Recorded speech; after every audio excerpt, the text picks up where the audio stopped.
I would talk to Charlie, but he looks like he's connecting to his audio. Hi, David. Welcome. We're here a little early. My wife's making my dinner right now. I'm playing with the kiddo. I will do announcements and everything once we get everybody in here. Looks like we're waiting on 9 people plus our showman, woman, whatever we have today. So just a heads up, I'm here saying hi, around, hello. Hello, Martin.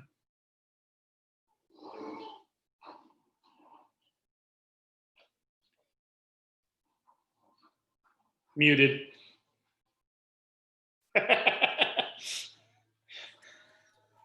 There, I say my first name's actually Kent, so I'll change that. I'm sorry, I was reading your name off the Zoom thing there. And my first name is Martin, so that's why. Okay, cool. Hi, welcome. My kiddo's kind of wondering what I'm doing in here. He's staring at me in a Batmobile, chewing on a pacifier.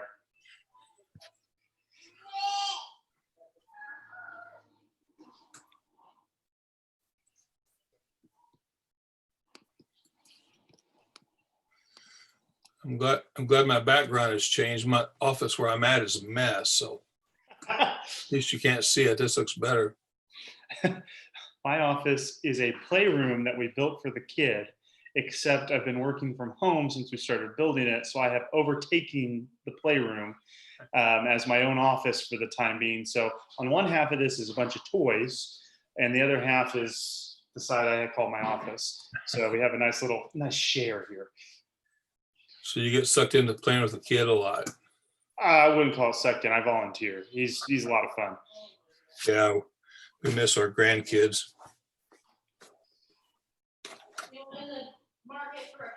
Yeah, my wife wants to know if anyone's in the market for a cat. We love being home, but one of the cats is going nuts because we have been home. So it's driving her insane because she's not used to it all the time. Come here, David.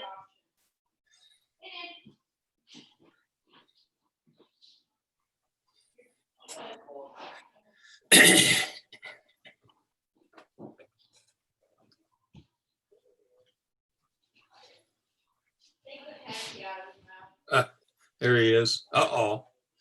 Taking the passy away. That's cause for crying. Well, he smiles better that way. How old is he? He is 10 months tomorrow. Yep. 10 months. You see all the pretty cans, Dan? Your daddy's going to be drinking these and mommy's going to help because otherwise daddy would be drunk. Charlie, you sit in your car? Charlie's having trouble with his internet. So if he's in the car, that would be it. We're looking for about 9 people, I think, will be joining, give or take. So usually we get everybody on about 6:02, 6:03, 6:03. So we'll get started at that point. I've been on 2 or 3 of these. Sweet. They're funded ever since the pandemic hit. They're a fun way to get something that you would be doing in a bar or in one of these like craft beer areas. And it gets us to know the beer way better than if we were sitting and just trying these out of the blue. Yeah, I could drink kerosene when I'm sitting in a bar sometimes after a while and not pay attention, really. Yep.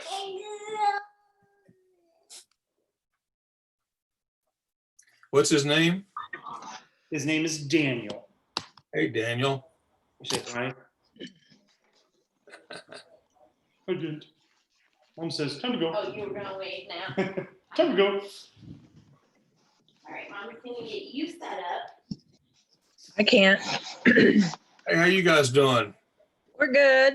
Sonny had a Westminster meeting tonight, so I'm saving him his half of a beer again. Well, you might be saving yourself too. Yeah. Strong. Charlie said they're pretty stout. Are they? Well, we'll see. Yeah, according to Charlie, when I chatted with him, they have 2 sours, which aren't crazy in the ABV department. But then those stouts get a little toasty. He was quite excited we had them. But I think really? This one's 13. Geez, isn't that like wine? Yeah, pretty much. The other one's 13 too. So luckily it's Monday. Yeah. That's why my wife, I said, You want a glass? I cannot drink all of these in the typical like hour and a half that we do these things. Just can't do it. Oh, boy.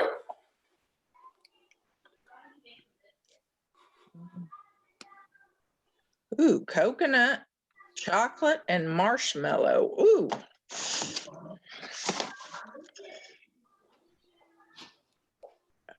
Terry's going to be joining. I know she was talking about that. I got a list of everybody.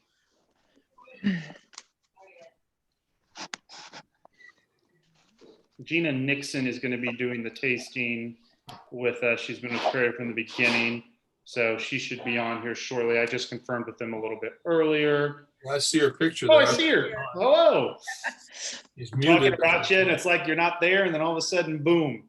Why I have you here tonight, the beers we've got, I'm not sure if you got the list or not, but we got pineapple upside down cake, rainbow sherbet, weekend, and then a bomb.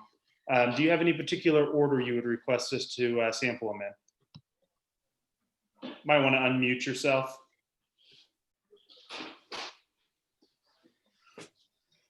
I'm not that good at reading lips. Semi-good, but not that good. I'm going by the can that we'll probably start with rainbow sherbet, but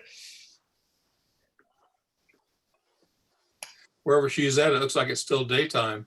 Oklahoma, I believe, unless she's not there. So that's where this brewery's out of.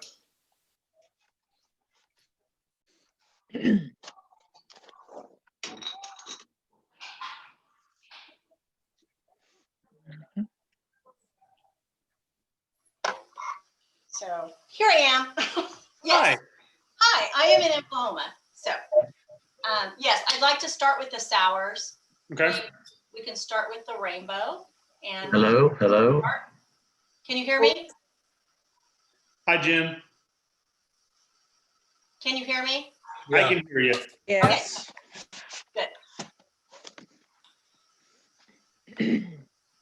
So I don't know if we're waiting for a couple more to join or if we're in a good shape right now.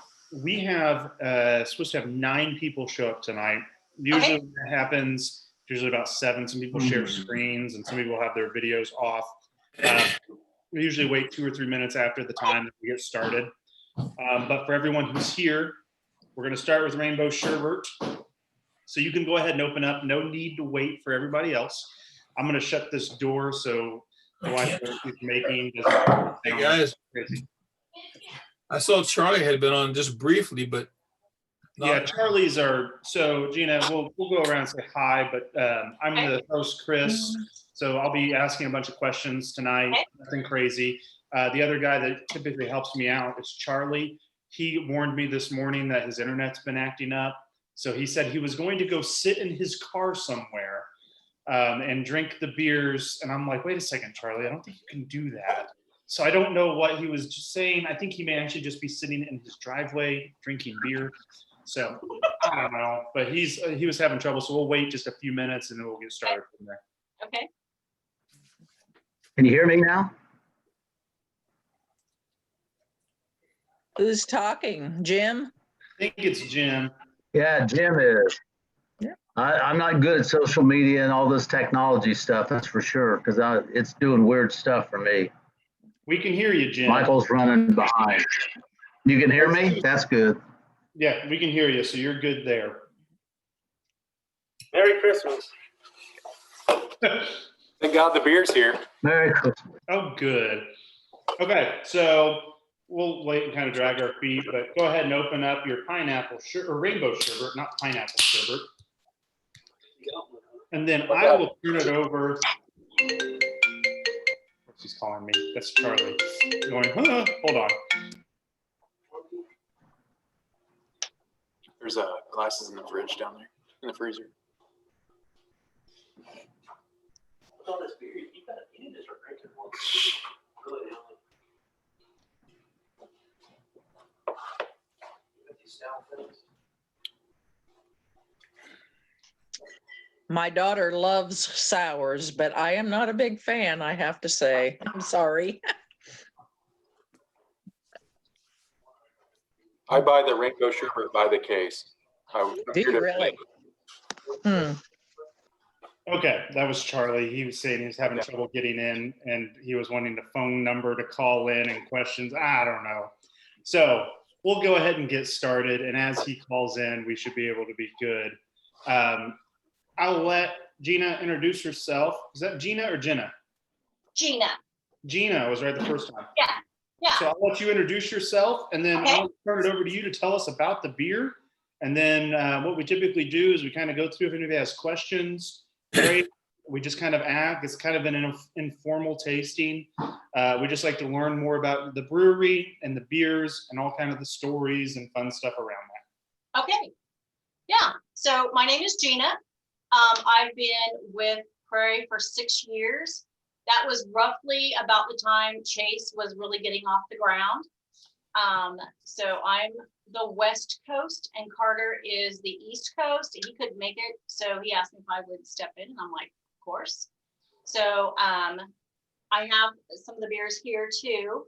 I am going to I'm not going to give you a bunch of information that you don't want.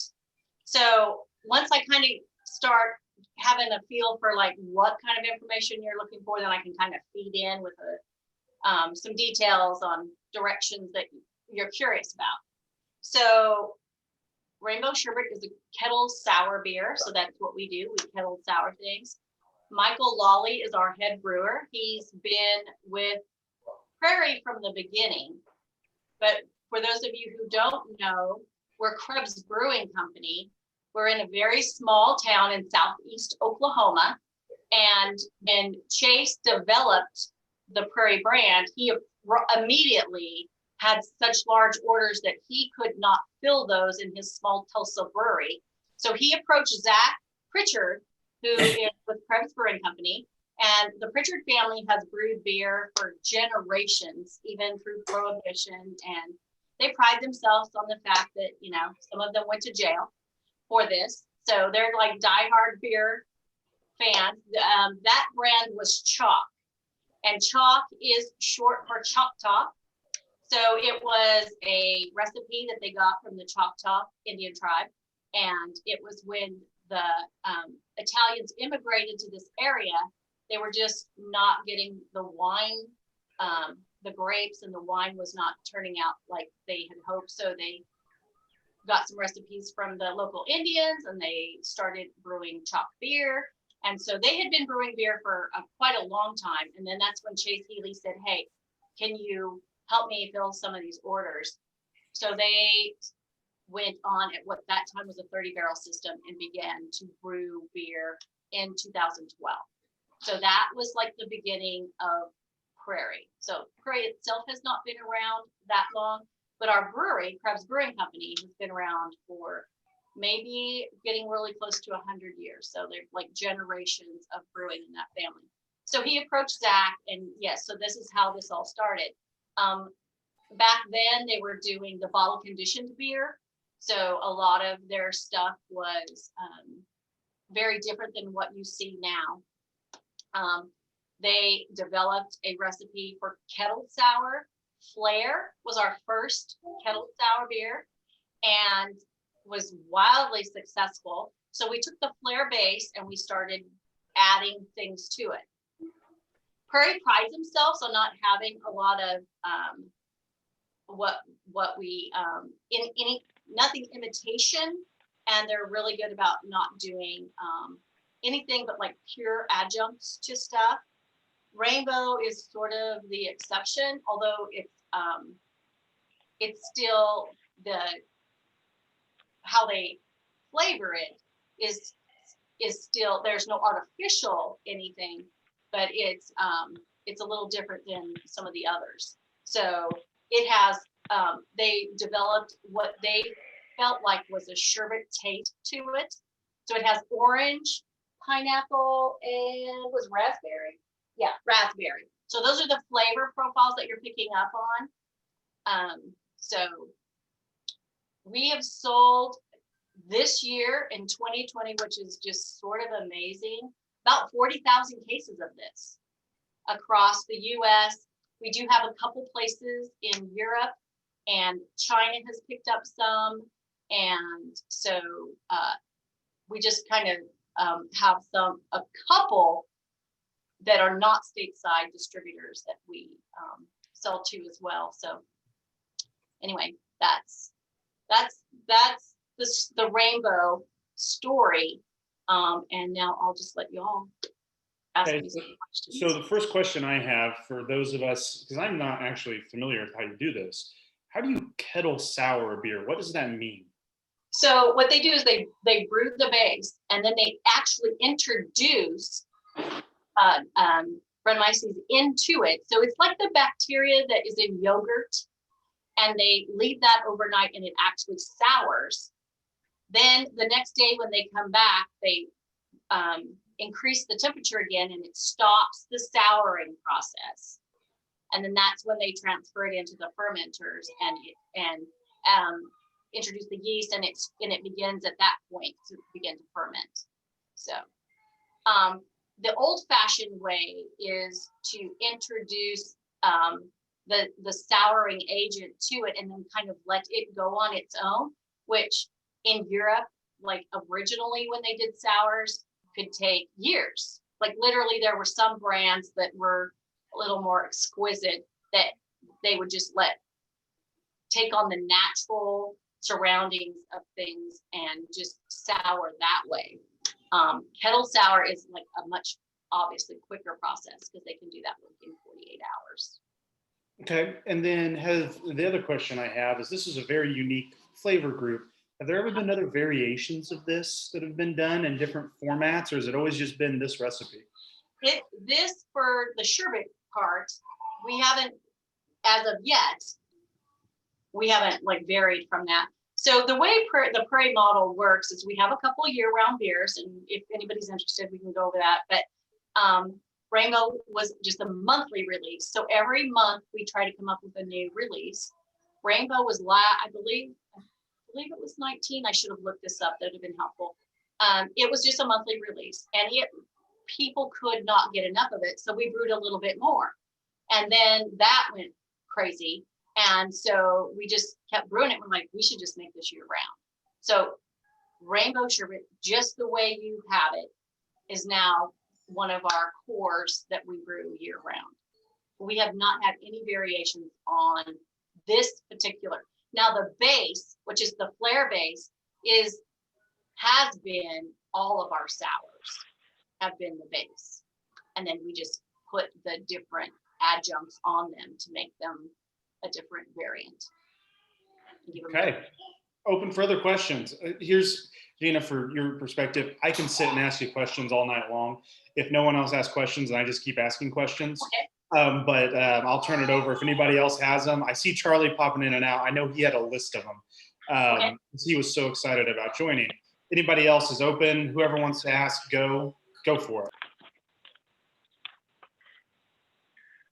First of all, Chris, are you getting any audio from me? Yes. Okay, because my audio is really low. I finally was able to get a connection with Emma's phone, so hopefully I can stay on for a while. One of my questions is, I noticed a lot of your sours, farmhouse ales, those sorts of things, are all in cans and stouts are in bottles. Why the difference? Part of that is what the market is demanding and how the market's driving what we do. We started off with just a plain can and added a label, and then we were able to, through volume, find out how to do a printed can, and that is just pretty much what the market is asking for. Is if we would put that in, if we put most of our beer in cans. We have a couple markets that would love our stouts in cans, but that's where, I mean, we've kind of drawn the lines, like we're just not going to do that. We still feel very comfortable with our stouts in a bottle. So that's what you'll see in the foreseeable future from us. I know that during this really crazy time, cans are getting to be a little dicey trying to resource them. So the chances of us in this next calendar year in 2021, putting our stouts in a can is not going to happen. So, and that's about as far into the future as I would even dare.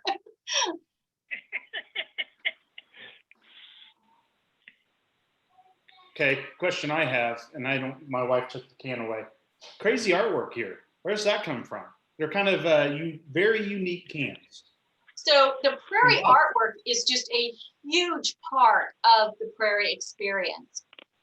So we had Chase, who developed the recipes, and then Michael Lawley like collaborated on that. So there was a lot of like crazy amounts of adjuncts and grains and just heavy grain bills and stuff. But the other part of this is the label and the artwork. So that is Chase Healy's brother, Colin. So Colin Healy is our artist, and he does every single one of our labels. There may be a couple exceptions in the past where we needed something in a hurry, but for the most part, 99.9% of all of our labels comes from Colin. And we just kind of like give him the name and or the style, and we're like, what do you got, buddy? And so we never know. It's part of, as exciting as it is to taste the beer, it's also about that exciting to see what Colin has come up with on the label. So in 16, I believe it was, Chase, it was just getting so big, and Chase is like, this is not at all what I had in mind when I started this. I really want to go do something else. So he sold Prairie to Zach, who was initially there, and Michael Lawley from the beginning. So nothing really changed except the Chase kind of stepped away from it. They've still remained really good friends. Our breweries still collab on a couple things. So, but Colin stayed with us. So Colin, our artist, he's still from the beginning. He's still doing our labels. Okay, so everybody knows, these are going down very smoothly, and the wife's helping tonight. So we'll kind of bump along to the next beer here shortly. I know with these beers at the end, there's no way we're going to get through these at 13%. You guys will all be dead by the time we're done. So I don't expect to blow through the last two. So that's why I'm kind of going a little quicker on the front half here. So we'll go ahead and switch over to the next one. If you guys have empty glasses, it's a pineapple with a mustache, pineapple down cake. Gina, what do we got with this one? This was a real fun thing. So I think 3 years ago, again, probably should have looked that up. 3 years ago, we opened a brewery in Oklahoma City. So we're in Southeast Oklahoma, and there's a brewery in Oklahoma City, and they're sort of have become just like a testing ground for us. If you're ever in Oklahoma City, you can go there and you'll see all kinds of very crazy, fun things. And what happens there is when we get really good feedback on something, then it's like, hey, we should put that one into distribution. This is one of those. What started us on a lot of this pastry stuff was when we had our membership, the Prairie Dogs. Somebody had the brilliant idea to sell them a barrel and tell them, hey, here's our ingredients that we put in it, but and you can put anything in that barrel you want, which was kind of crazy, but I mean, it was talk about like an ingenious research and development experiment. And they started saying, can you put candy bars? And this was for barrel aged stuff. So this wasn't soured, but for the barrel aged bourbons and the barrel aged rum, they're like, can you do candy bars? We're like, sure. Like, can you do cupcakes? We're like, sure. And honestly, we put cereal, we put any kind of chocolate you can think of, like all this stuff was now starting to make its way into our beer, which eventually led into pineapple upside down cake, which is cake batter in here. So pineapples, the cake, yellow cake mix itself, pineapples, pecans, and cherries are all put into, put on the beer after it has fermented and it's just about ready to pack. All these adjuncts go on there and it sets in there until they feel like it's picked up enough of the flavor. And so that's where you get pineapple upside down cake. Very nice. It may have been one of our first like something that was more pastry that I think about it. And you'll see more of those in the future because they've been very popular. Key lime pie came out a little bit later and it's been very successful. So I think you'll see more complex flavors with Prairie going forward. When we started, because it was just Flair was the base, then, you know, we had the idea, let's put some cherry on there and we come up with vape tricks. And then it, you know, then we put some blueberries and that's Blueberry Boyfriend. And all these things have like, then it was like, well, let's do some pink guava. And it's like, okay, let's try that. And that was successful. And that just, was the beginning of us like getting more and more complex in what we put on our sour base. And now you'll start seeing it get even at that point, like a little even more complex than as it progresses and we find things that work. So when we look at Prairie a year from now in terms of styles of beer that you're going to be looking to make, where do we kind of see that direction going? We have recently come up with more of a game plan where we are going to try to appeal to both avenues. So what we're trying to, like with our year-round and our core brands, we did the mixed sour pack, trying to help like the chain accounts and, you know, those type of things, be very consistent, try to keep our inventory up so that they have a good supply of that, not being crazy with the UPC codes, being very priced, very fair so that they don't see a lot of variation in price and just keep that going. But on the other hand, we also want to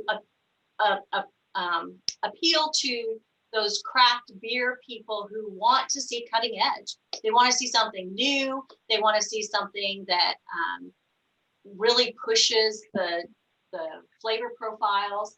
So we recently released the Mansion beer, Millennial Mansion.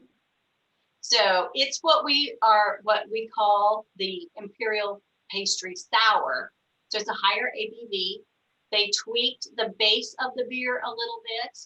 They added some crazy amounts of adjuncts, including marshmallow, which you'll really pick up on that if you have a chance to try some Millennial Mansion. You will see going forward, we're going to have more Imperial Pastry Sours in 2021. You'll see a couple of those introduced. You'll also see us experimenting more with our stouts and getting like some, we're trying even with our barrel age to introduce new brands. So we'll bring back some old favorites, but you'll start seeing new things that you haven't seen in the past. But we'll also try to keep up some old favorites with those as well. I don't know if that answered your question. I have a weird question. Go for it. So you put cake base in your beer, right? Yes. So like dry cake base? No, it's actually like it's a liquid, like they liquefy. It just does better in the beer. Okay. So, yeah, that's what they do. And when we do that, that does cause a little, like we have to be very aware of that with our Whole Foods, who doesn't want us to have any artificial anything, but you're going to get some of that dye and that sort of thing. So we're being really conscious of that going forward to make sure that that we stay, like our ingredients stay whole. So it makes it easy for those chains who demand that type of ingredient list. And they do demand it. Mm-hmm. Mm-hmm. I'm in the bakery business. That's why I asked. Other questions? Kind of on that note, Not necessarily a question, more of a comment. I know you mentioned vape tricks. I'm looking at my list of people who have joined tonight, and I think there are probably 4, maybe 5 who have had vape tricks. Vape tricks was one we carried, a sour we carried this summer. People really enjoyed it, so we're looking for more variants of that as it comes forward. okay. Were you able to catch that, Gina? He was a little bit mumbly there from the connection. Were you able to get all of that? Mhm. Okay, good. I will, We I'll also just, still have a few cans of vape tricks if anybody's interested. I will say this about our adjuncts that we use. So our fruit is all puree that we get from Oregon. We don't do anything artificial as far as flavorings go. So we order it by the pallets, as you can only imagine, like tons and tons of fruit that comes in. When we have coconut in a beer, they get coconut flakes. We have a kitchen in our brewery, and they start toasting coconut. And so all of our ingredients like that are like the whole ingredient that we put into the beer. And I think that's what's made Prairie kind of stand apart from some of the other breweries, is that we've just really stuck with that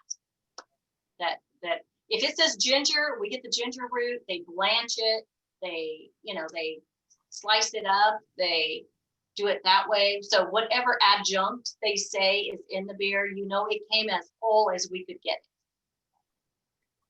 Okay, so what was it like? I've never been to Oklahoma, never been to a brewery. A lot of the places we brought on, I've been to. It's just Oklahoma's not been one of them. What's it like to go to your brewery if I stepped into the front door? So, so the brewery itself is in an industrial park. Yeah, it's in a big, gigantic building. I should know our fermentation space now, but off the top of my head, I know we brew on a 50-barrel batch. We do 50 barrels. We'll do 8 to 10 batches a week.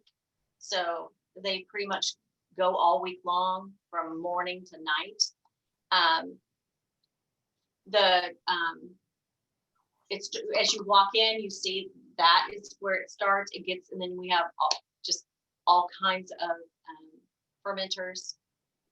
As you walk on down the warehouse, you'll see the canning line, and then at the very end is our warehouse. So it's all in one place now.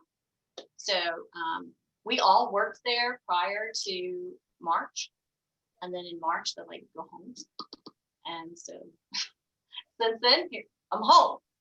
But they're there. It has been a gigantic challenge for us.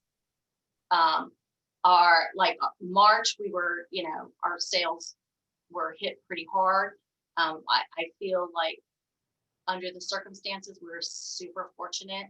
We have been nothing but on the increase since then. We're setting record sales right now. Our keg, as you can imagine, the drafts is like maybe even a quarter of what it used to be. So the beer that we're cranking out in record numbers has pretty much come into the package. Very nice. Other questions?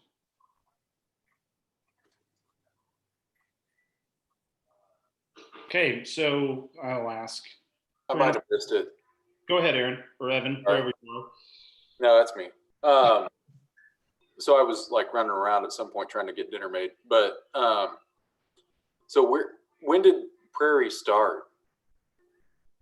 In 2012, so Chase Healy, he had worked at some other breweries in Oklahoma and just had decided, I really want to do my own thing. So he had a very small, I think it was a 3-barrel brew system that he started on. He made a batch. He got a hold of the Shelton brothers. They loved his stuff. They formed a partnership, And their first order was more than he just couldn't, there was no way he was going to be able to do that. So really the very first batch for distribution was in 12 down at the Krebs facility. And are we drinking that tonight? You are, yes, you are drinking the Krebs. Is that what you mean? Like the Basically what he started brewing. What beer was that? Yes. So I want to say it was Prairie Ale was his first, and then he had some things that we have not been able to duplicate. Gotcha. The way we do beer. We brought back Funky Gold Mosaic. I don't know, like we had a whole funky series that is not it. If you're used to, if you've had any of the funky series from the original way we used to do things, you know, it hasn't translated directly, because in the amount that we sell now in the distribution area that we have doesn't make any sense. And we need the 750 milliliter bottles to make the bottle conditioning and the funk appear, and nobody wants to buy those. So we have transitioned away from some of those things, but I will say, like, our stouts, especially Bomb, and any of that base is, which we're going to try a weekend here. That's the original recipes from Chase. Gotcha. Sorry, Okay. I might have missed it, but Go ahead, Aaron. no, I was just saying I might have missed it, but I had to hear it. Okay, so looks like we're done here. So we will open to the next one. Do you want to go the weekend or one of the bombs? Let's just do the Bomb. And are we going to do Bomb itself? We all have, there's a variety of bombs here. So, tonight. okay, yeah, this will be great. On the terrorist watch list with me saying that. I know we have just regular bomb. Who has regular bomb? Got one. I've got a Christmas bomb. Okay. And then I think there's a birthday bomb floating around somewhere. So we need to know about all of these. Okay. And we're going to open them up, and I'll let you just explain exactly why I'm drinking a bomb, which, again, I hope my Alexa device isn't listening that much. I know, yeah, no kidding. It's one of the things that we cannot talk about in the airport. It's like, not even, like, don't even go there. No sales talk here. Is there open like a tap room at the airport anytime soon? Yeah. Oh. So Bomb was one of the very first ones. It actually was, and still is, our flagship beer. It's the thing that took us global. So the way it ranked, we were number 3 on Untapped for a long time. I haven't checked those numbers lately. That'd probably be good for me to check that again. Bomb has just continuously, exploded. It's continuously ranked super high. It has an insane grain bill on this, and it has the adjuncts that you're going to taste in it is the coffee, the vanilla, the entry chilies, and the cocoa nibs. So when we started, there was a coffee company in Tulsa, and we used their coffee. We were buying so much, like they were struggling to keep up. So we got with some local people in McAllister, and it says Krebs Brewing Company, but it's like, if you can imagine, it's just a teeny tiny suburb of McAllister. We got with somebody in McAllister, and they started a roastery. So now it's called Spaceship Earth, and you'll see that on our new stuff. The Bomb is Spaceship Earth coffee in it. So that's Bomb. If you get a Bomb, it has those 4 adjuncts. If you get a Christmas Bomb, there's some cinnamon and some other spices that they put in it. Those 4, but then some extra spices. And that has, for I don't know, from the beginning, however many years that is. Our Christmas Bomb recipe has been the same, like across the board, but the label changes, and that's a call-in thing. And every year you get a different label, but the recipe stays the same year after year. Yeah. And what's in the birthday bomb? So the birthday bomb has been cake. That was one thing that we would dump in there is cake. And then we changed that up one year and we did caramel sauce in it. And then it's kind of, I think that we've trained our Prairie fans to want something new and different all the time. So we were like, we will probably always do Christmas bomb. That's Zach Pritchard's favorite. Like he just loves on Christmas to watch people checking in on who's drinking Christmas bomb. So regardless of the amount of sales in Christmas, we will probably always do it. But we decided this year that maybe it was time to give birthday bomb a break. So we went to corner piece, which is the stout, but it has the cake, but it doesn't have all the bomb ingredients in it. So 2021, I don't know for sure what that will look like. There's a lot of internal talk on, do we take the stout and do just a couple bomb ingredients? And so it's hard to say how we'll do that. So when you look at your beers that sell on a regular basis, what's the best that's not like in that core lineup that sells that you just every year that's like sold out immediately, you want to get your hands on it kind of thing? Is it bombs or is it something else that you guys make? So probably the last 2 years, it's been some of our sours. Like when you see a blueberry boyfriend, we make a lot of that. And then it seems like it goes really quick. Like people really struggle to get enough of that. So it's been the sours. Bomb has been pretty consistent. But then I would say the other really highly sought after beers from Prairie are the barrel aged beers that we have. So what do you tend to barrel age? About everything? Go ahead. About everything, or do you have a specific styles of beer you tend to throw in barrels? Right now it's just stouts. That's all. I think we've experimented with some other things, some more of a sour beer, and especially within the Prairie Dog venue where we didn't, it was more limited on how much we were having to make. But we've just found people love our stout in a barrel. So we've kind of stuck with that. It seems right now that bourbon seems to be like the barrel of choice. We've done a lot of rum.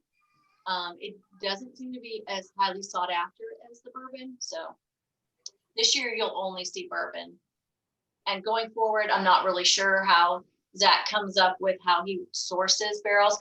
When we started, it wasn't that hard to get a hold of a barrel. And then, everybody started sticking stuff in barrels, and now there's barrel brokers, and you have to they're very super particular about who gets what barrels. They used to be really good at branding their names on the barrels, so you'd know where they were coming out of and what type of bourbon was in them. They don't want to do that anymore in case some brewery gets a hold of their barrel and put something junky in there. They're like, no, don't put our name on that. So the barrels have become fairly hard to detect where they're from, but you get these brokers who are very good at their job. And, when we have good luck, of course, we go back and source us. And the price for them has gone up quite dramatically. Have you guys ever tried aging anything in like a wine barrel? I've seen that sometimes the sours and in that ballpark. I didn't know if that was something you guys have tried. We have tried that. I think it was what was fairly successful. Or I think sourcing some of those got a little complicated, and it just didn't seem like it was where we were headed at the time. We had fooders for a while that we had some sour beers in. Some of our dog beers were from the fooder, and that was pretty good. That, for whatever reason, I'm not really privy to a lot of those decisions, but they decided, let's this doesn't make a lot of sense. I think we're going to sell these off. So they ended up, we don't have those anymore. So, well, we've tried some different things. I think when we hit on something that resonates with our Prairie fans, and we're like, okay, it drives sort of where we go with our future brands. Pat was curious. Yes, and Pat, once you, well, that's a good question. Sorry, only bourbon. So her question was, we know that a bourbon distillery can only use the barrel once. Can you guys reuse the barrel any more than the one time past putting something in it, like your stout in it? Or is it a one time and done kind of thing? There's some that are 2-turn, they call them, like they'll go ahead and do it again. When they do that, it's usually going to require that they blend it with something else. So especially in the Prairie Dog, like what they've done is like a 2-turn barrel, and they'll blend it with some other things. But for distribution, none of our barrels are ever used more than once for the distribution purposes. Okay, open further questions. Go for it. You guys are probably tired of me talking all this time. I'll give a shout out to Michael from Craft Roads. I've been a Prairie fan for a long time because I've got son-in-laws in Texas, so it's easier to get. But I told him that we could not have a tasting without bomb. And regular bomb wasn't available, and Christmas is just getting released, so he worked really hard to get us availability, and to have 3 options on bomb I thought was excellent. If people want to try a couple other ones, we still have a couple other of the bombs. If you got Christmas and want to try birthday, we probably can accommodate a few people on that. And Prairie Bomb is the flagship, and I'm a stout guy, love stouts. And if you talk about Prairie, you got to talk about Bomb in my book. So, okay, my other thing. Do you guys limit the number of these that you can drink in one time? This is ridiculously good, but very strong. It is. It is strong. If you go into our tap room, like there's certain beers that they'll only do a much smaller pour for you because it's just makes more sense for that. So, but How is overall, because the kid never been there, how's the brewery scene in the Oklahoma area? A lot of them, little, it's not something that really haven't driven through Oklahoma ever. So is there a lot of breweries? there's quite a few breweries in Oklahoma. More so like in the cities, like Tulsa and Oklahoma City. That's where most of you'll see, like, the highly concentrations of our population. In Oklahoma City, I used to know this, but they pop up like crazy, especially the last probably 18 months. So many new breweries. There's probably 24 different breweries in Oklahoma City. So there's quite a craft beer scene. Our tap room has been just wildly successful. We don't serve food. The kind of license that we have is that we brew beer and we sell beer. And so we have like a big plate where you come in and taste it. You can bring your outside food in and eat your food there. We're good with that. So, but the tap room itself has been wildly successful for us. We also opened a very small tap room in the Krebs area in McAllister proper. So again, it's hard to know when you're in McAllister and when you're in Krebs. It's one of those very blended communities. But McAllister is where our tap room is, and even that tap room does very well. People just drop it in and trying something new. That's where a lot of our experimental stuff is. If you've heard of S's, that's our Skittle beer. People are like crazy about that, and that's right now the only place you can get it is in the tap rooms. So we work on that for distribution. There's the deal with S's is it's the Skittle candy, but they had to take out the grape. Like it just messed things up. We've tried to work with the candy company. I don't even remember who that is. I mean, that's a different department from me, to see, like, can you send us Skittles? And no, great. And they're like, no. So like, what if we order a pallet? They're like, no. So in order to do that beer in a large distribution, like in the amount that we would need, it would be the labor on picking out all the great Skittles it would make no sense. So some of those type of things stay at the brewery, even though they've been wildly successful. To scale them up, it doesn't make any sense yet. So. Did you say Skittles? Mhm. Okay, I was wondering. I couldn't understand that. I'm like, wait a second. Did she say they're picking out like a purple Skittles? Because let's just Yes. that I haven't heard before. Yes. And that beer, honestly, people love it even more than the Rainbow. But like I said, we can't scale it up. We haven't figured that out yet. So, I mean, I'm sure they continue to work on how we can figure that out. Nerds. Go to Nerds instead of. I'm just kidding. The other question I have for you is, how did you get into the beer business? Oh, yeah. Well, I've been in sales my whole life. And ironically, like, my background is interior design. So I just went from like selling like more of a visual art to selling a drinkable art. And it's kind of one of those crazy jobs. Like, the beer pretty much sells itself. What you have to do is manage the orders. We're putting out such great high quality product that people have come to like love it. They buy it. So I happened to move to this small town, and I always worked in the construction industry, like in that aspect of interior design. And I just hadn't done an interview in a while, and I was looking for a new job. I thought, oh, this will be great practice. I'll go practice on this sales job at this brewery. And 6 years ago, I just talked to the owner, and he's like, let's figure this out. So that's how I got into it. And it was a crash course for sure. I was the 13th employee back then. I was the first female. I was definitely the oldest female that they had. So through the year, now we have 65 employees in our organization. And that's just been in 6 years.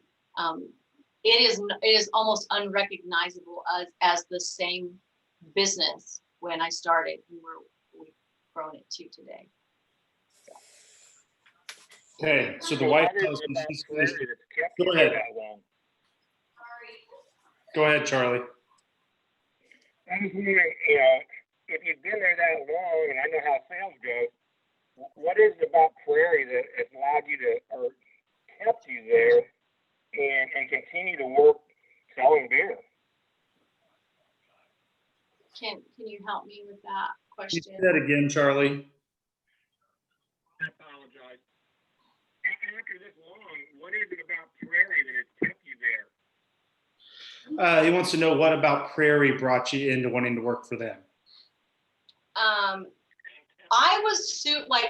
What I love the most about it is the creativity. Like, it honestly reminded me like almost of the music industry, with all the collaborations and like the love for the product and the cutting edge, of changing and doing different styles, and just the creativity that went with it I love it. And their brewers are just like their own breed of people. They love their work. They're very passionate about it. And it's pretty easy to get excited about something that somebody creates. Like, it very much is an art form, in my opinion. Okay, so sorry if Gina, if you haven't seen my kid. His name's I do. He likes to join tastings. Mom keeps him entertained and drinks some beer while we do this. And she gave me her glass and said, next one, please. So, we're going to open the next one, and I'm going to try not to spill anything here. So could you go ahead and describe to us you guys aren't done. You don't have to drink. Don't have to chug. Do not chug, please. Weekend for us. So Weekend is our base beer. This is the one that has, golly, toasted coconut for sure, marshmallow and cocoa nibs. So you'll start seeing Weekend. We're getting ready to release Bourbon Weekend. So it'll be this stout with those adjuncts that comes from that has been aged in a bourbon barrel for most of our barrels are a minimum of like 9 months. Some of our barrels are at least are aged for a year. So that's what you'll get, and we'll just every single time we do a barrel age something, like every single barrel is tested and tasted, and like, did it cut it? Is it good? Is it good enough? So that one's getting ready to come. But so that is the Weekend. Cocoa nibs, coconut, which again, I'll remind you, we do all that in-house. Toast and that coconut. They may toast coconut for 3 days to do the Weekend release. And in commercial ovens, it's insane. Okay, so marshmallow and beer, not something I find a lot. I've seen it a few times. What made him think of throwing that in there? You know, that was something that in our that the membership, a lot of their beers, they wanted the marshmallow in them. So we're like, well, let's try it. They've experimented with a lot of different, like what is the marshmallow? I don't know a whole lot about what they're using now, but I knew it took them a while to find the marshmallow that they felt like fit into the profile, the tasting profile that we wanted. So it's not like puffy little marshmallows. I think it's more of a liquid that's not been whipped, and I should know more about how a marshmallow is made. I was waiting for you to say we make our own marshmallow house in the sorry, that's the shithead in me a little bit that decides they're going to say that. Yeah, well, that's okay. Other questions? Go for it. And I can translate for Charlie as needed. Pat, you've been quiet tonight. Smiling. Enjoying this beer. This is a good stout beer. Yeah. Mm. I do think too, I just want, like, you'll in 2021 you're going to see some more stouts that come out that are things you haven't seen before. So we're releasing 3 barrel-aged beers. We're bringing back the Bourbon Paradise. People absolutely love it. It has probably been one of our best-selling barrel-aged beers that we've had. I do remember the first time Zach took a drink and he just got really quiet. He goes, "Damn, how are we ever going to top this?" And he was almost disappointed. Like, we will never do better than this.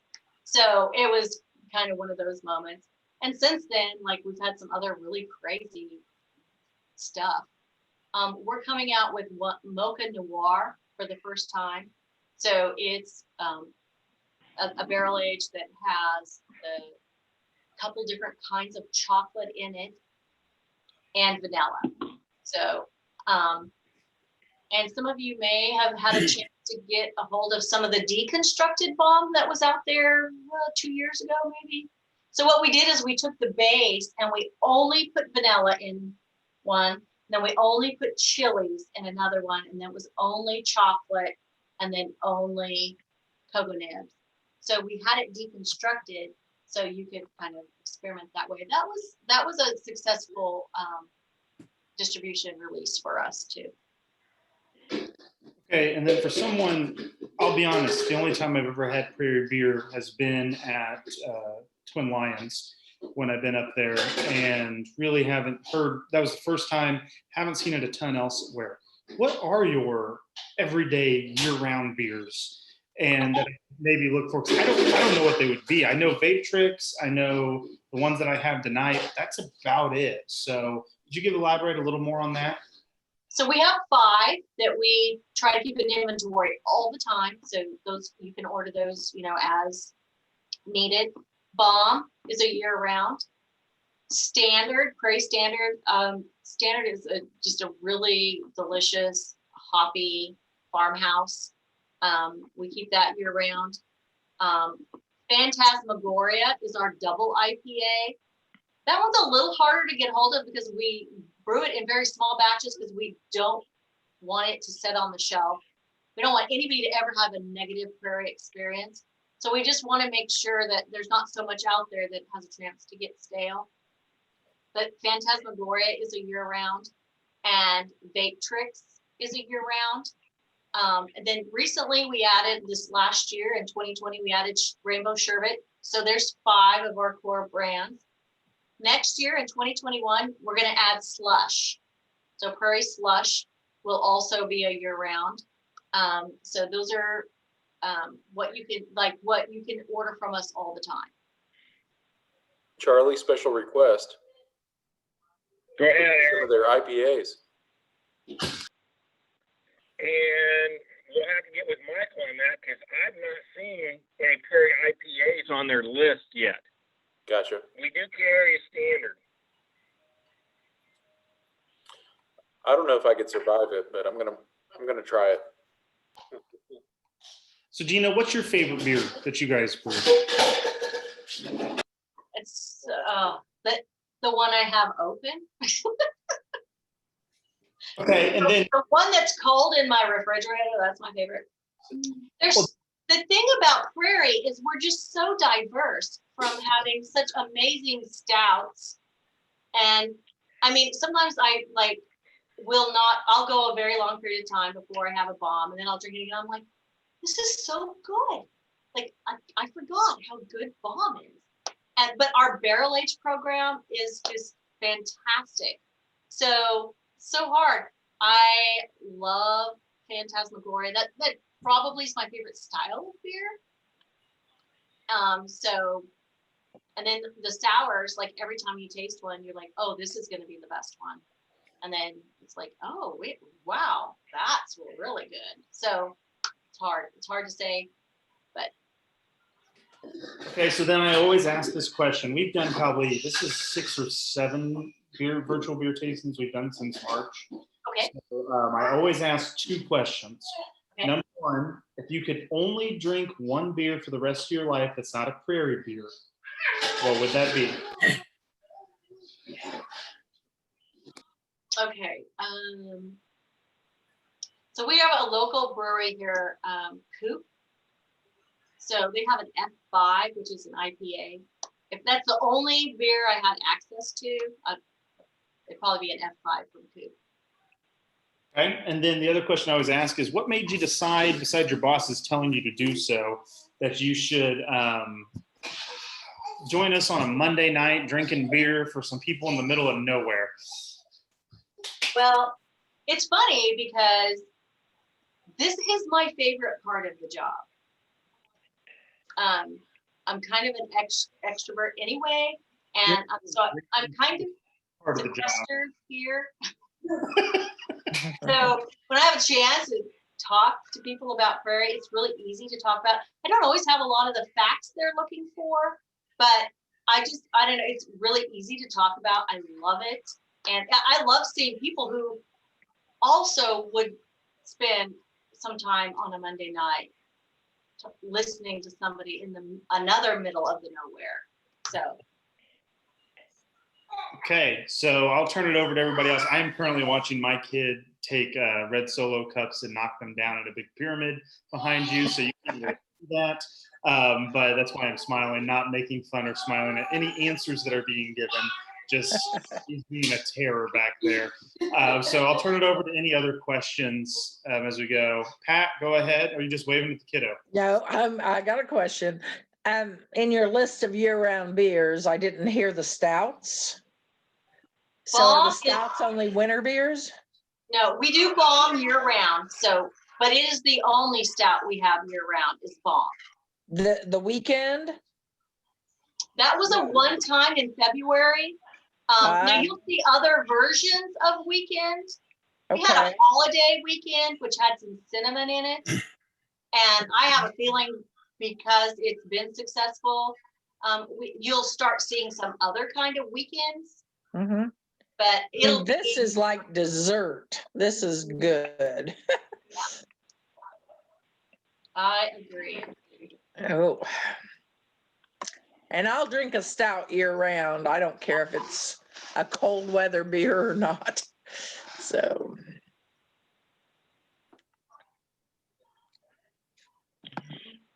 So Pat, did you leave half that bottle for Sonny, or did you drink the whole thing? no, I left him half of it. It's, I'm feeling the burn here. So I'm going to let him drink the other half. Gina, what else should we know about Prairie or about any of your beers that we haven't covered with what we've asked or you've talked about this evening?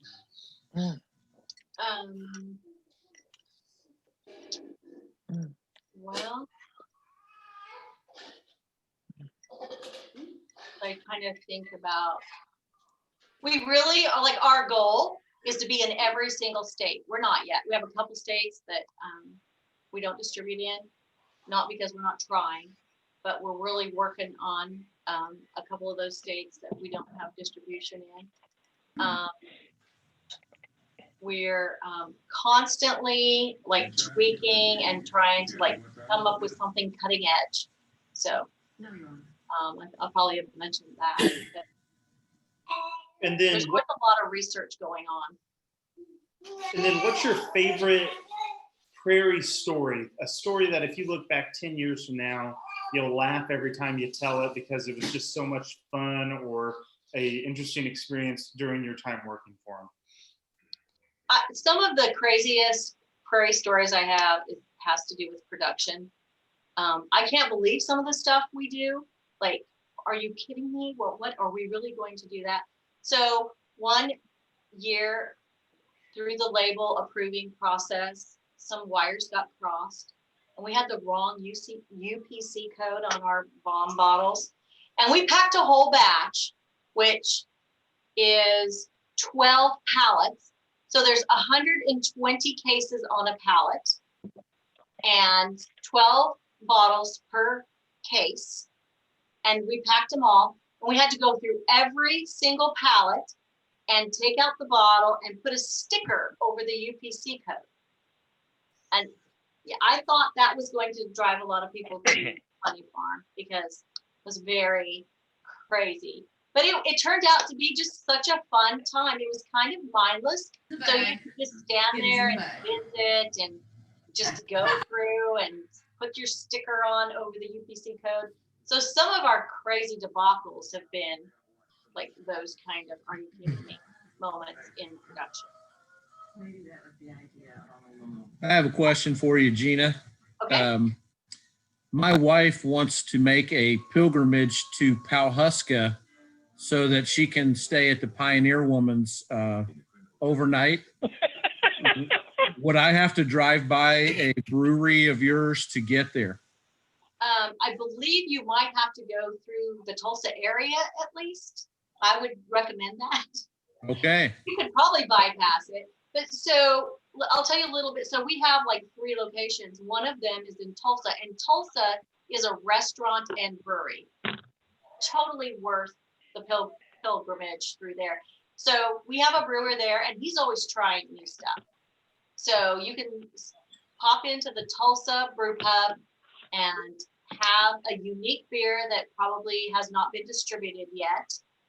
Although all of our distributed beers are on tap there too as well. And then have some yummy food, and that was the birthplace of Prairie. Krebs is 2 hours south. The Pioneer Woman is going to be a little more northwest of Tulsa. So, well, If she dropped me off there, if she dropped me off, how far would she have to drive and then to come back and pick me up? I think it's about an hour and a half. So you can always Uber to the hotel and she can That's come not back. bad. You have to go take your nap because you worked your way through all the All right. barriers. Sounds good. So I missed this completely. You guys have a brew pub in Tulsa, Oklahoma? We do. Awesome. We have a brewery in Oklahoma City. It's small. Sure. They might be on a 15-barrel system right now. And then we also have the brew pub in Tulsa that is part of a restaurant. What's the restaurant? It's called Prairie Brew Pub, but it's the only location where we have and where we make food and serve food like in a restaurant setting. Okay. Very good. Not far from Bentonville, Arkansas. Totally worth the pilgrimage. I tell you, there's a lot of prairie art on the wall. They've done a really good job with the place, so it's a good experience. Through this COVID, what they did is they blocked off the streets and they've drug some tables outside. So on really nice evenings and afternoons, it's really quite a fun experience. So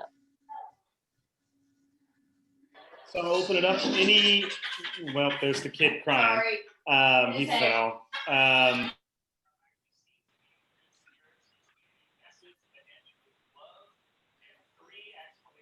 Sorry, the kid fell and hit his head. He's fine.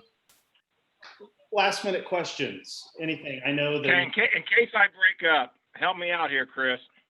Okay. I'm trying to discern fact from urban legend on prairie beers. There are stouts that have come out of Prairie that have as many as 150 to 200 untapped likes, so you know they're really small batch, up to maybe 1,000. So do you have a private barrel age or a private stout line? Because I've had a couple that were in that really narrow band that nobody's had. And I wonder, how do you do that? So I'm wondering if some of what you're seeing is from the membership that we have, the Prairie Dog membership.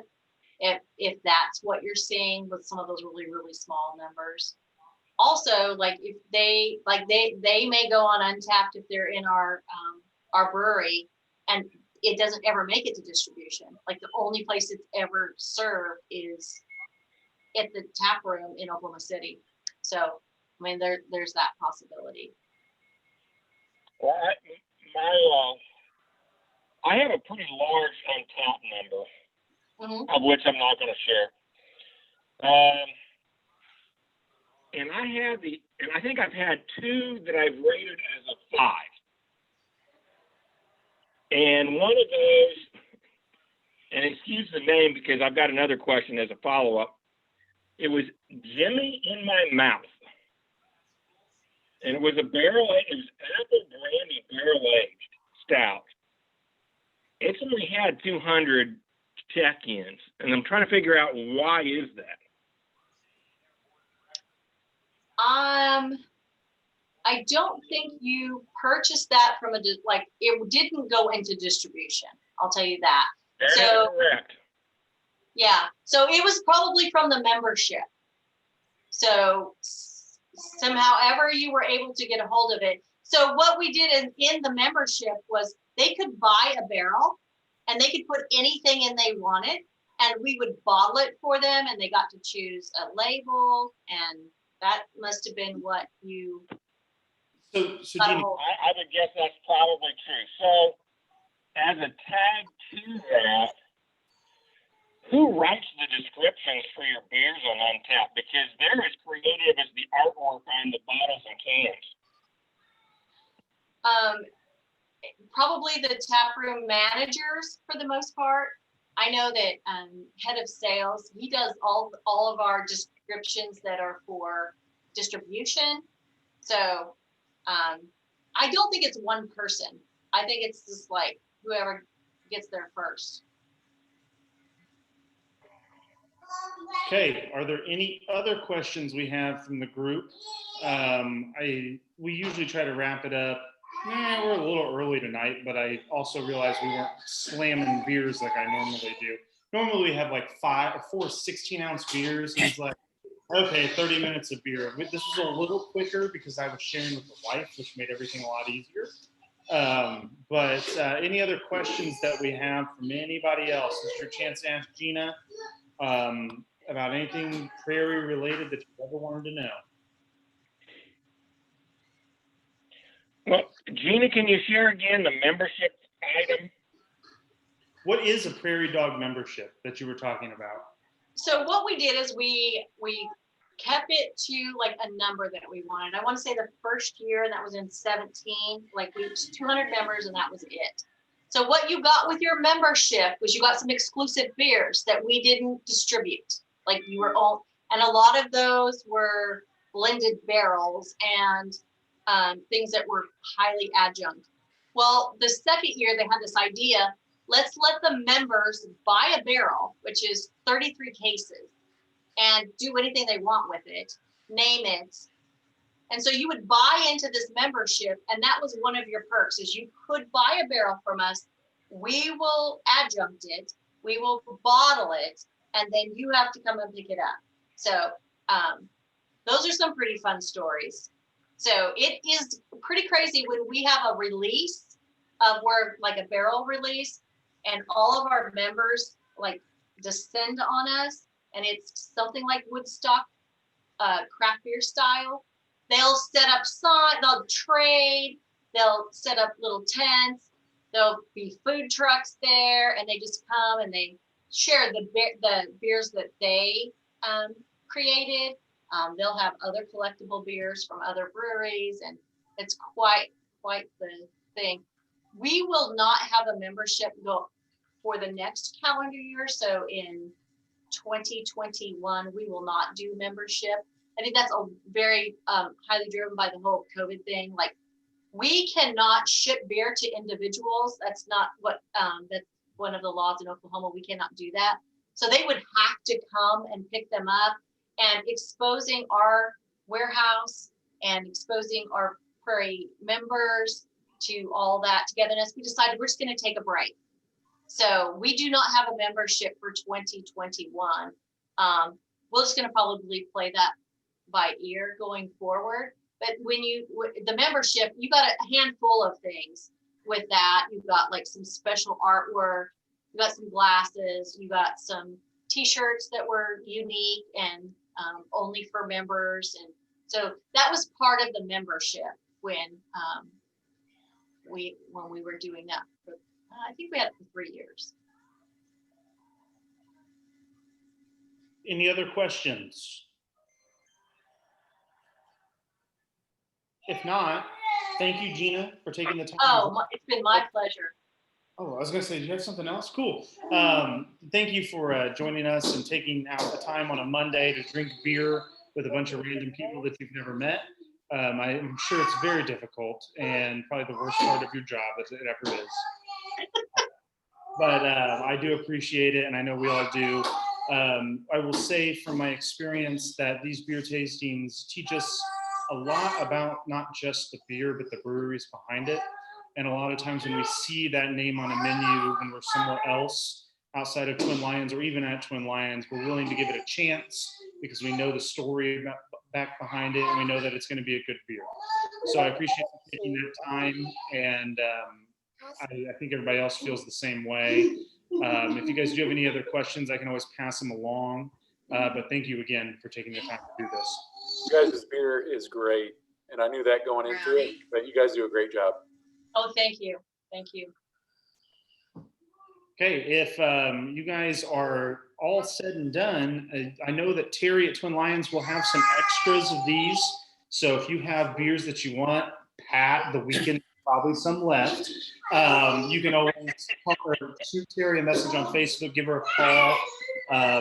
I know they haven't been open since March, and this is one of their big ways of us selling some beer and keeping everybody engaged. So if you guys do get a chance, think of Christmas gifts. I bought myself a case of 12 Stouts of Christmas from Rochester Mills. Very excited to give those a try. and other things around here. So think about putting some gifts together, make some purchases, because it not only supports Terry locally, but it supports people like Gina out in Oklahoma, an hour and a half away from the Pioneer Woman, that we may go see someday or not. But it does help everybody along the way. So support that if you can. And I'm not sure we're having one of these in December, but if not, we'll see you guys in January. Just keep on the lookout for the next tasting and enjoy the rest of your evening and the rest of your beer if you didn't slam. Thank you again, Gina. Thank you. Thank you.